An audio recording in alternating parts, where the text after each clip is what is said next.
welcome everybody. This hour we're going to spend just kind of in the worship of words and especially memoir. And Mary Karr is a memoirist and a poet who I absolutely adore. In her book, The Art of Memoir, she talks about how hard it is and how anybody that wades through deep enough into memory's waters drowns a little. She also said that writing your memoir sometimes is like punching your own self in your face because it's so, you have to get in there, you have to relive experiences. But it's also, I would say as well, this beautiful chance for those of us who write memoir to, even painful sometimes, but also beautiful. We get to go back over things and we have a new perspective sometimes, and we can actually grow situations we've been in because we have a new perspective, or relationships with, even if the people have passed, because we're experiencing them as who we are now. And we're going back and looking at them with a different lens. And it's just, it can be really exciting and very healing. And that said, I am going to bring Catherine. Um, let's see. Me and Catherine up here, we're going to have a little chat. So hello, Catherine. Hi, Suze. I'm so happy to be here. Thanks for having me. And Oh, thanks it for is everybody for my coming. my absolute pleasure. Um, Now You See the Sky is the name of your book. And can you tell us a little bit about how you, it's such a beautiful name, how you arrived at that? I'm not sure when I got the title. Uh, yeah, I guess in the midst of making the memoir, certainly not at the beginning, but Now You See the Sky is what my mother-in-law said to my newborn son. So the morning that he was born at home, and she was there in Thailand, in our little house on the Mekong River. And in the morning, she kept sort of crooning to him, talking to him, and saying, "Now you've arrived. You're here with us, and now you see the sky." Because of course, when he was in my belly, he couldn't see the sky. So I thought that was a very beautiful thing to say to a newborn child. That's exquisite. Oh my goodness. Did she say it in Thai or did she say it in English? Yep, in Thai. Yep, In Thai. actually Ah, in the local dialect, which is a little closer to Laotian than Thai, but mm-hmm. yeah, Ah, that's a beautiful thing to say to an infant. yeah. And that's the son who your book is about. Yep, Yeah, that's Sean. Yep, Sean. Oh, yeah. and what compelled you to write the book? What a hard topic. Your own child's death and hmm illness, and what prompted you to write the book? Well, I think when he was ill, it was just such a terrible time. It was so hard. I really kind of thought I was going to go bonkers if I didn't sit down and write a lot. Like writing, journaling was my way of handling the pain, the fear, the the grief, the sadness, the upset. I just had to like get away from, I mean, I had to really tear myself from his arms every day to go and write.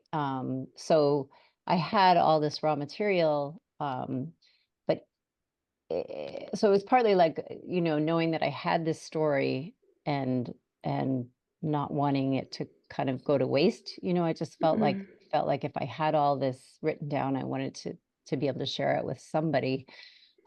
And I told mhm, myself in the writing, because it was so hard. The process of writing a memoir can be so hard, and it certainly was for me.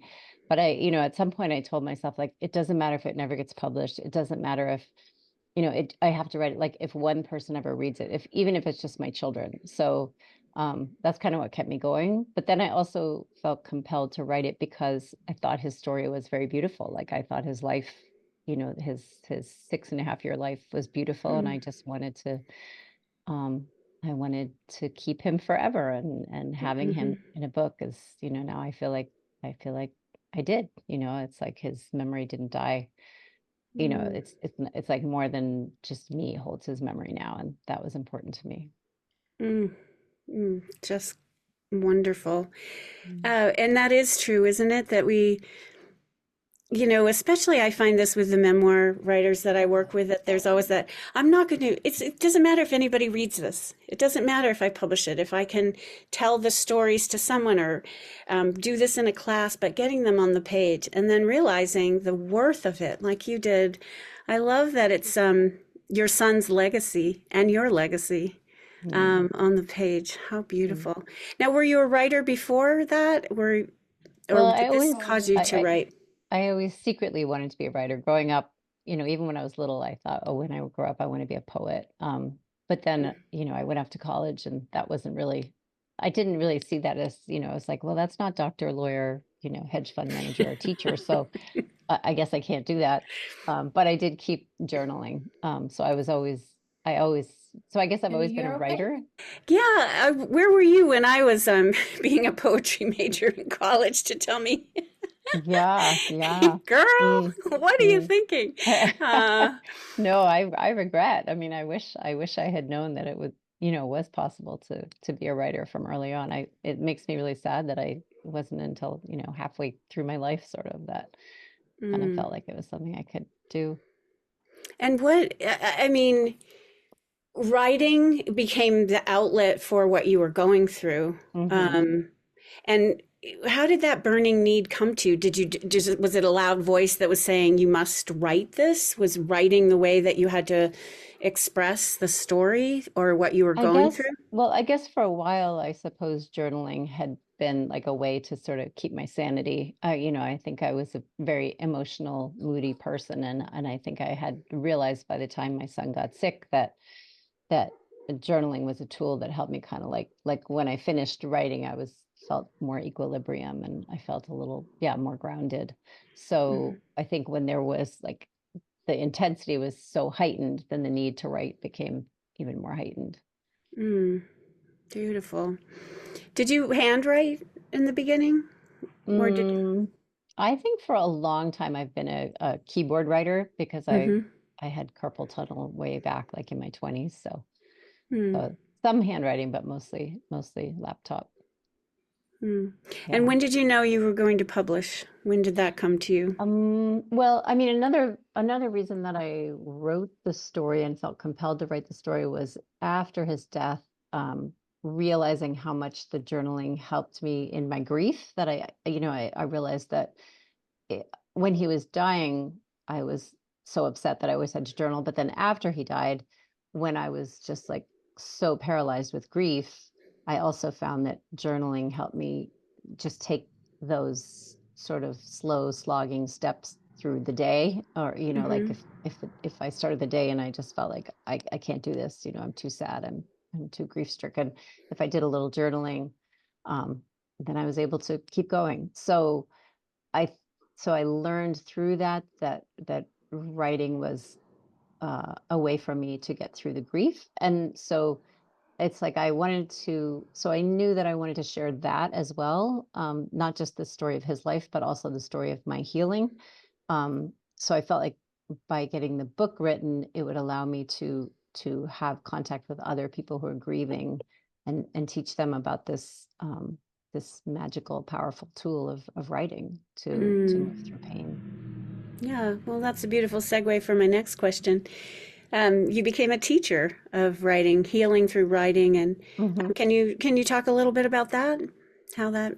Well, that's just been awesome. So like having the book published was really, it feels like it became the calling card for me to be able to teach, to be able to connect to people, and to teach this writing as a tool for healing. And that started out with I taught a class called Women Writing to Heal. And that was really about using the writing as a way of healing. And then from that I moved on to teaching memoir classes, and it kind of turns out that most people who want to write a memoir have something that they're grieving, or they want to heal from. A lot of times people's is about early trauma or recent trauma, or death or suicide, or there's so many topics that I think people instinctively know that writing is going to help them, to kind of try to make sense of the stories that they lived through.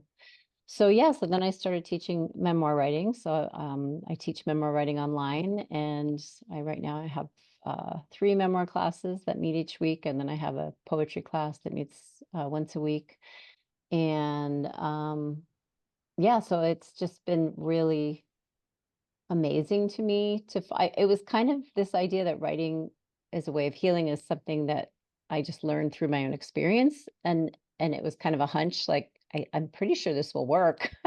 And now it turns out, having done this now for a few years and with a lot of students, that it really does work. So it's been pretty cool to watch my students. I feel like, I watch them transform through writing, move through their grief, and that's Mm. incredibly satisfying.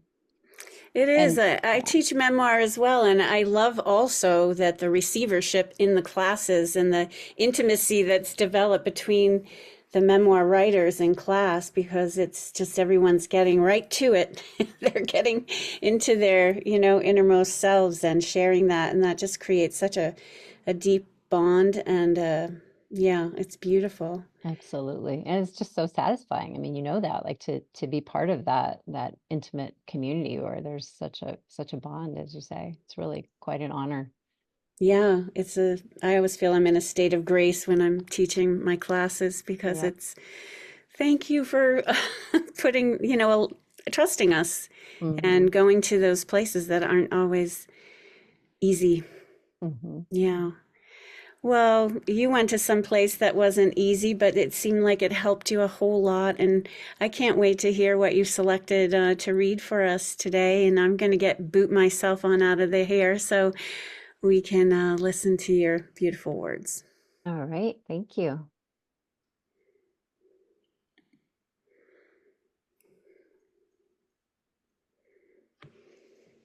All right. So this is from my memoir, which is called Now You See the Sky, the, the visual book. Mm. Um, And I decided I chose a selection this time that comes in the middle of the book. Usually I seem to read from the beginning or the end, but I thought I'm going to do something different. So I'm reading Yay. in the middle. And it's the story is about going to Thailand, falling in love with a local man, getting married, having three kids, and then our middle son being diagnosed with leukemia. And back and forth across the Pacific to have him treated in Seattle and then have the doctors there give up on him. um, with the relapse, and they said, okay, it just has maybe a couple months to live. So at that point, we went back to Thailand to try to fight in a more, because sort of, since the Western methods didn't seem to have worked, we thought, well, let's go back and try something more traditional, in terms of like vitamins and meditation and healthy living. So we went back to Thailand, which is where my son wanted to be. And yeah, so this chapter is called Back to Bangkok. So this is taking up where we've just had this very long journey with my then husband, whose name was Daw, and my three boys. Cody was the eldest, Chan, and then Tan. And you'll also hear about their cousin, my little niece, Ju. All right, so I think that's the characters. Here we go. Back to Bangkok. Cody, so he's the eldest son. Cody scanned the baggage claim area while I stood dazed from heat and 20 hours trapped in flight with three busy boys and a sleeping husband. Over there, Mama, number three. At 8 years old and after 9 months of living with his brother's illness, Cody had become the family expert of logistics. Seeing his father and me too absorbed in caring for Chan to be able to think clearly about getting from point A to B, Cody was taking up the slack. Serious and efficient, had settled into his little boy's self like a second skin. Now, nearly midnight, after a long journey and a whirlwind week of packing and saying goodbye to his Seattle world, he heaved his small body back in counterbalance to the weight of a sluggish metal cart from the line between the baggage carousels, and pushing into it led the way. The two of us maneuvered the 8 enormous duffel bags and 4 carry-ons onto 3 carts. Daw's back was bad, so Cody and I always did the heavy lifting. But Daw could push a cart. Chan and Tan sat perched atop one of the piles of luggage, and the customs man waved us through. Hours later, drunk with jet lag, we were still awake at 3 a.m., sitting around Daw's sister's kitchen, eating leftover noodles and slapping at hungry mosquitoes. Sticky and tired, it was hard to feel we'd made the right choice coming to such a hot, dirty city. When it was finally dawn, we bathed in the cold water from the cistern, the children laughing and splashing with Jewy as they always did. My mother-in-law hurried us along so that we could get to the temple to see about getting Chan's cure underway first thing. All 9 of us crowded into Jum's small sedan and headed into Bangkok rush hour, traveling to the temple where the monk most influential in matters of health presided. Chan had always loved temple visits. When he was a baby and we rode our bicycles through the countryside, we often stopped at a temple to rest. The white, thick-walled structures offered cool air inside and deep shade outside. Red tiled rooftops swept toward the heavens, apexes tipped with long golden serpent heads that drew our eyes and thoughts upward. The grounds were always swept clean by the monks to ensure that they did not crush the life out of any bug too small to see as they walked. And flowers and trees rose succulent and abundant from the dry earth, offering serenity and color. On those visits, before exploring the gardens, we first entered the main hall where we paid homage to the Buddha's teaching and the monks who lived there. All of us on our knees, Cody and Jew even as toddlers, knowing well what to do, we faced first the large golden statue of the Buddha that was the focal point of every temple, touching our foreheads and palms to the floor 3 times before doing the same as we turned to bow to whatever monk happened to be there. Then we would fall into quiet talk with the most senior monk present. On the way to the Bangkok temple that morning, we stopped at the market to buy stews, meats, and sweets to offer the monks. When we arrived and the monks had seated themselves cross-legged on the raised platform at the front of the room, Chan placed the food into the begging bowls lined up before the men, old and young, dressed in dark yellow robes. As we moved down the line on our knees, the monks reached out and touched Chan's head, smiling encouragement for our sick little boy. The monks began chanting, and when it came to the time in the ceremony to bless the water each supplicant had brought, Daw helped Chan hold his grandmother's special brass pitcher as they poured it into the matching cup. Then we all went outside to pour the holy water on the roots of the Bodhi tree, the tree of enlightenment and symbol of the Lord Buddha. It was under this tree in Bodh Gaya, India, that the Buddha, after years of practice and seeking, is said to have achieved enlightenment. The monks believed that the huge tree at the temple was started from a cutting brought from the Buddha's tree. As Chan poured holy water over the tree's huge tangle of roots, each of us reached out and touched him, as is the custom, gently placing fingertips and palms on his skin, sharing the giving and receiving of blessing that the ceremony signified. Chan smiled, happy to be at the temple, at home, with the family he'd missed. A few weeks later, Chan was hospitalized when graft versus host disease set in. As we decreased his immunosuppressant medication and his original marrow began to fight against the donor marrow as a foreign invader, the condition of GVHD arose. This was a good thing, because if the donor marrow won the battle, eradicating the cancer-producing marrow, the transplant would be a success. The problem was that GVHD could also be not only extremely debilitating and painful, but also, if left to rage for too long, fatal. The doctor said we would be playing cat and mouse with the disease until he felt it was too dangerous for Chan, and then he would administer steroids to halt the progression of the fight inside his body. Our hospital room faced east. I should say Chan's. He reminded me that it was his room, his bed, when I wouldn't let him do what he wanted, usually watch TV. I should let a dying boy watch cartoons that make him laugh, I thought. I did some of the time, but too much of it seemed only to make him feel worse. I suppose coming back into the pain in his body after the escape into the world of television was overwhelming. Chan had been in the hospital for 2 weeks. Because Thailand has universal health care for its uninsured citizens, medical bills were not something we had to worry about. Public hospitals were almost free, and even luxurious private hospitals were a fraction of the cost of US hospitals. Now Chan, thinner than ever before from the havoc that GVHD was wreaking in his gut, lay on his bed in one of Bangkok's best private hospitals, groaning, "Ow, meow." Sticky rice, his favorite food. He hadn't eaten since he'd been checked in. Outside, the setting sun sent its last brightness across the skyscrapers, lighting up the glass sides against the dark gray backdrop of early night sky beyond.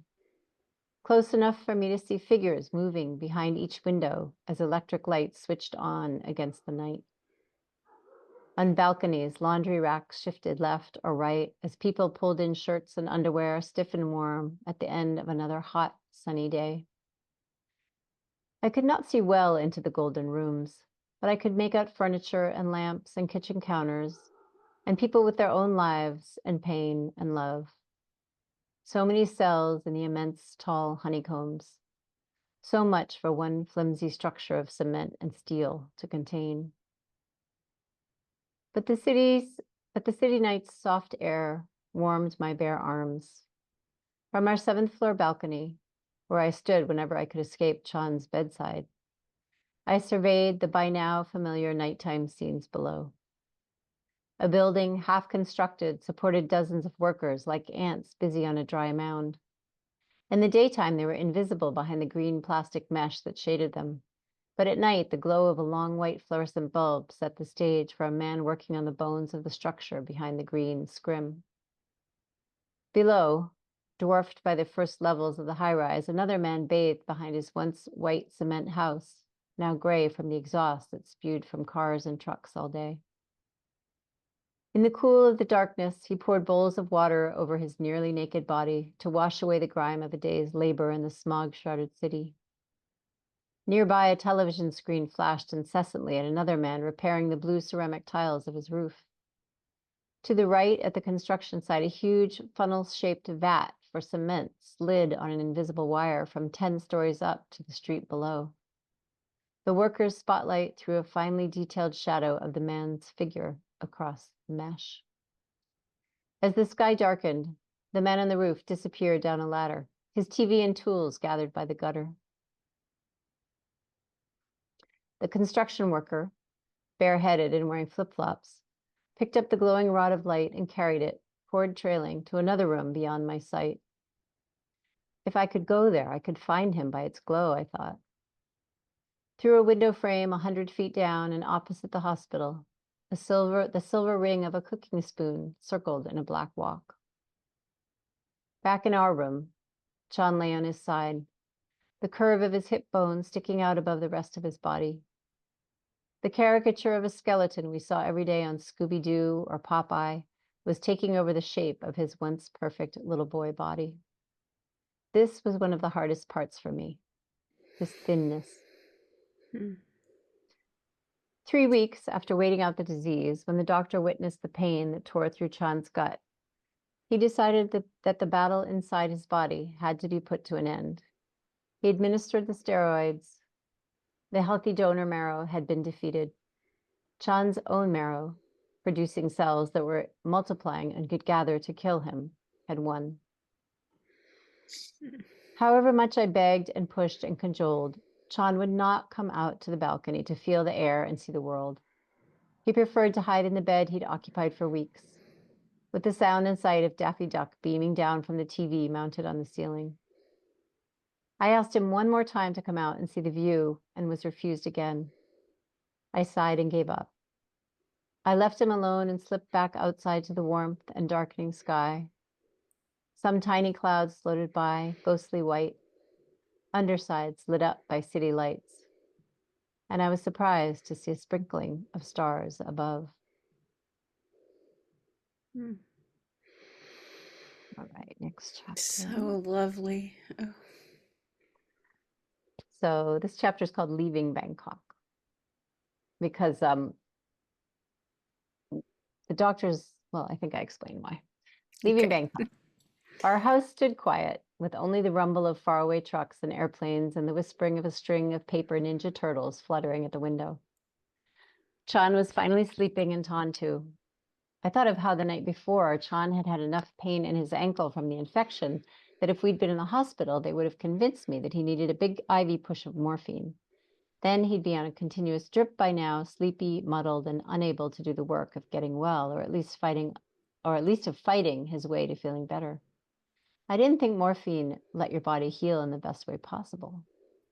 The week before, when I told the doctor over the phone that Chan's eyelid was red and puffy, he had said, sounds like the leukemia has infiltrated the eyelid. The next day it was fine. Would it have infiltrated and then left? It seemed like whatever symptom I told the doctors about, they interpreted as another section of the downward slide, with no hope of reversal. But Chan was walking on his own after the infection in his foot that had had him hospitalized and near death for a week. He told me that morning he tried running. I looked like a dog with a broken leg, he reported. Daw told me he had soaked it with ginger compresses in the night. The doctor thought the infection and pain and misery were irreversible. Yet Chan was better.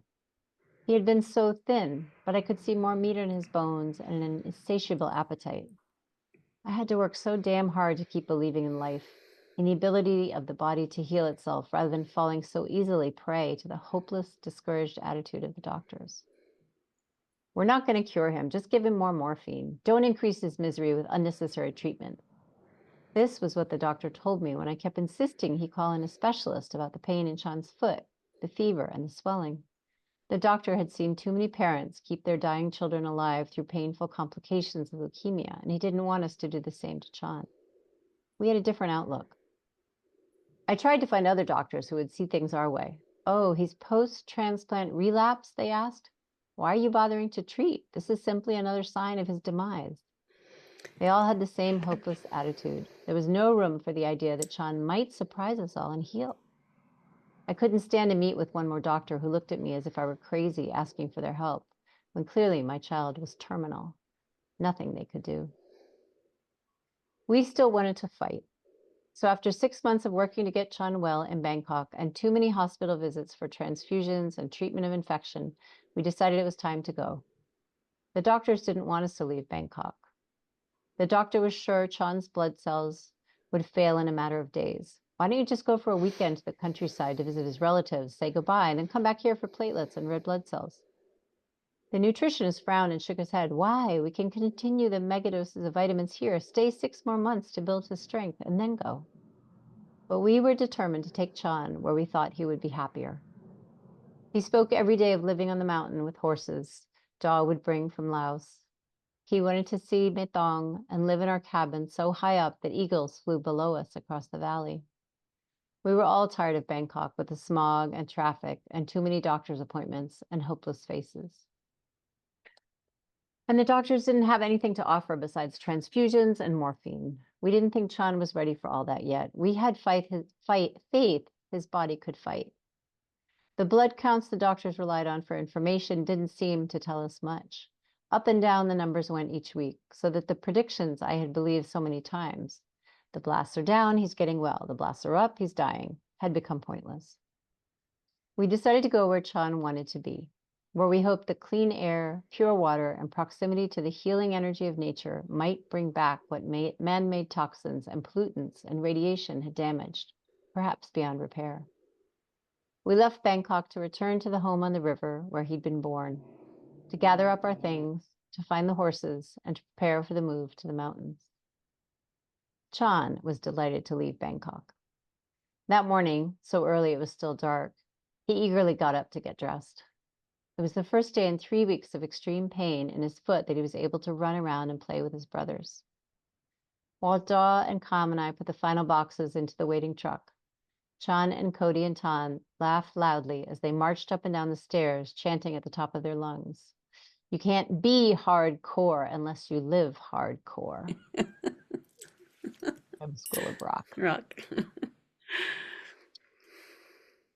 All right, next chapter, Gathered. The cool mist rolled down the lane from the river in the early morning dark as if to welcome us home. We pulled up in front of our house after the all-night journey from Bangkok. With the help of the neighbors, we unloaded the 8-wheeled truck that had followed us with our belongings. Bicycles, furniture, clothes, Champion juicer ordered from America, extra virgin olive oil purchased from the only health food store in Bangkok. All were carried into the house amid laughter and talk about where we'd been and what we'd missed. No one looked at us with pity or worry. Our friends knew how to stay focused on the present without visible concern for the future or acknowledgement of the problem.